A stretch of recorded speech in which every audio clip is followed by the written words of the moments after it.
All right, Mopar people, welcome back to the channel. I'm just Mopar Joe, and I owe y'all an update on our 68 Nightmare Dodge Charger.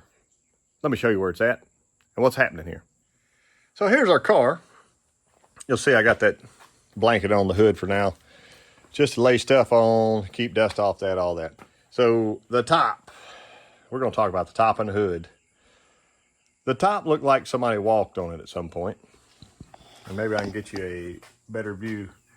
I've done most of my sanding on this side, and I'm not down to any metal except like right through there right now.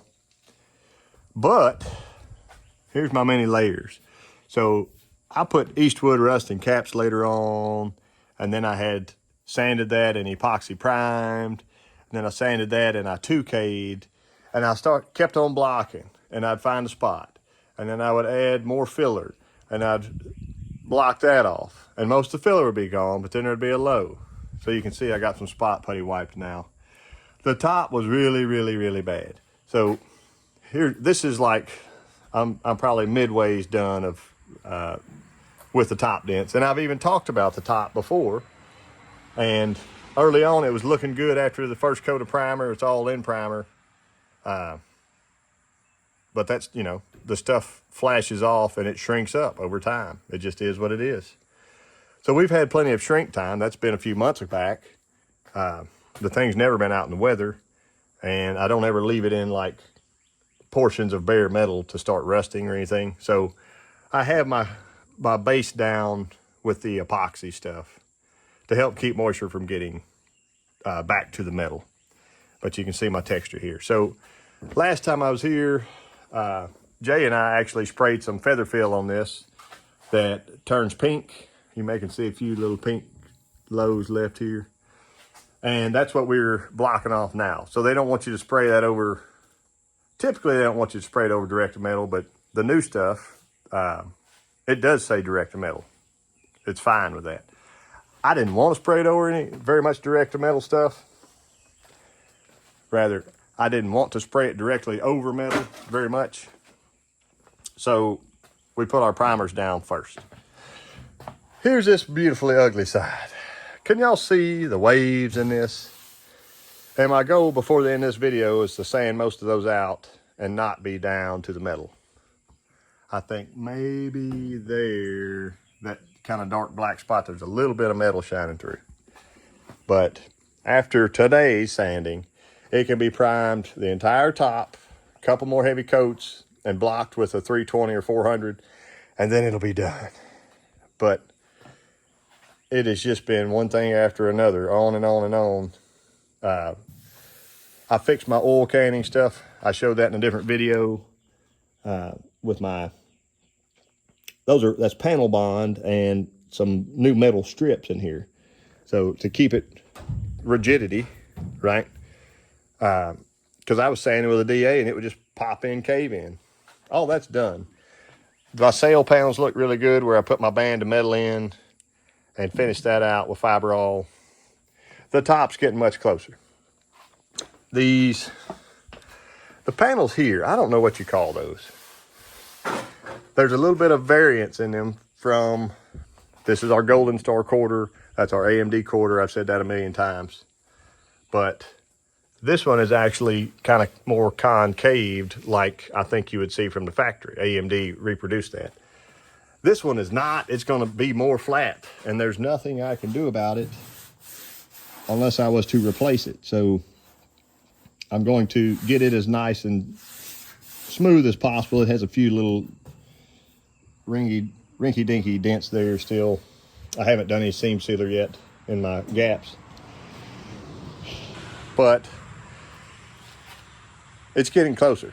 I need to finish blocking this. I know there's a few little random dents here. I'm only 180 and up from right now. I'd actually like to go to 220. This panel, rather the trunk lid, has been blocked about 4 times. When it came in, it had giant holes all throughout here. Big gnarly dent here. So it's transitioning nicer. Our new door skin's on, so I'm proud of that. John Buell helped me with that. He's done a lot of skins before, but that all turned out nicely. And I got a piece of rubber just stuck in here so I could kind of work on my door gap. It was kind of a challenge to respace this to and fro with the new skin on because it's a little bit different than factory. If I can pull that off, you can see. So our body lines are getting nice again. Gaps are looking fine. It just needs a little more tweaking. But I got to stay on something, example like the top today. The hood. I've got Dave from Rust Bucket Restos got my new hood hinges here. Here's the old ones that we actually sandblasted and put on. You see they're starting to surface rust. When they were on the car and we go to shut the hood, this corner of the hood, which I worked the hood outside on my sawhorses and pushed my dents from the bottom and got most of that out and did my body work out there and sanded and primed and blocked, all that. We put it on the car. I remember right here, looked like somebody had just been shoving it. It had so many random hand dents in it. And I talked to our owner after I put the hood hinges on and go to adjust finally. Our gaps looked really good. This was popped up like 1/4 of an inch, would not surrender or go down in any way. I even tried bending our hood hinge, adjusting bolts, doing all the stuff. And he said, oh yeah, that was always a problem. So previously when somebody would shut the hood, they'd have to walk around and give it the whole right down on there. The hood itself, if you see, I've evolved as a person. I used to think it was the coolest thing in the world to see the Duke boys hood slide across a Charger. Now, anytime I see that, I want to throw up because this one had dents here, like huge sections, both sides, caved in here, dents back there across the cowl. It looked like somebody had walked across it. The only good thing was the actual like rib of the hood was untouched. Dented here. It was really bad. So to get it back to this point, I'm very proud of, and I'm sorry it's covered up now. I'll do better next time. The top of this fender, I had to go back over. At least we primed and blocked it 2 more times to get the majority of the waves out of it. So in theory right now, both fenders, both doors, both quarters are ready for their final blocking. The top, like I said, is the big ugly dog. The trunk lid might need 1 more blocking. My Dutchman panel and these transitions, they need some love. But then we're gonna paint a car. So tail panel, all that was like a black epoxy or something. So it needs to be sanded, shot with 2K, or even sealer if there's not metal showing through, and it's ready to paint. So the car's almost there. And I don't have time to rush this job. The owner's happy with my pace I've been making here and allowing the extra time for the stuff to flash and cure and all that's really, really helped the job out, I think. So I guess moral to the story is don't get in a hurry when you're doing body work. Passenger door lines up beautifully. All that gap looks nice. It's getting so close. But you know that last 10% takes 90% of the time, it feels like. The trunk needs to be scuffed inside and it's ready to paint. Under the hood can be sealed and ready to paint. Let me do some work on the top and I'll finally bring you back here. I promise this is better than what you saw before. I blocked and I blocked and I blocked and I blocked. Y'all know the story. Right here, see that little chip? That was where a piece of my glazing putty, just a little glob of it had landed. And I went to break it off, it wouldn't break off. I had to take something and pop it. And when it did, it ripped that little layer of stuff off. So it's really nicely adheres. So that makes me feel good. Everything's sanded up pretty nice. It just took a while. So it's time to get another couple coats of 2K on this and let it set. And then next time, hopefully that can be finish sanded like the rest of the car. But It'll probably need 2 more blockings. Nobody, usually if you have that many cut throughs, you're gonna need more stuff, but I think I have most of my lows. See, like little tiny stuff like this, you can't feel that. You may can see it right now, but with primer on and block again, I think it'll be gone. We'll find out soon.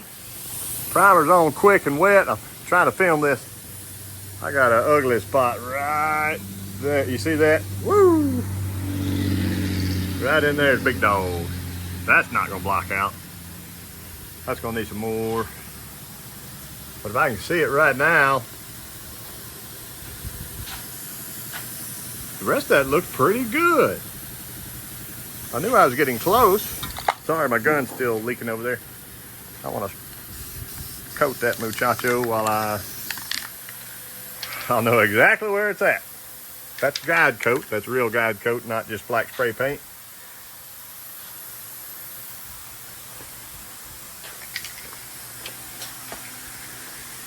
Had me a little run there. That's fine. It'll go away. But otherwise, we're looking pretty good. When it got matted off, it kind of lose some of your advantage, but I think there was one little dent in here somewhere. The guide coat will show it later though. Maybe right there. I don't know if you can see that or not.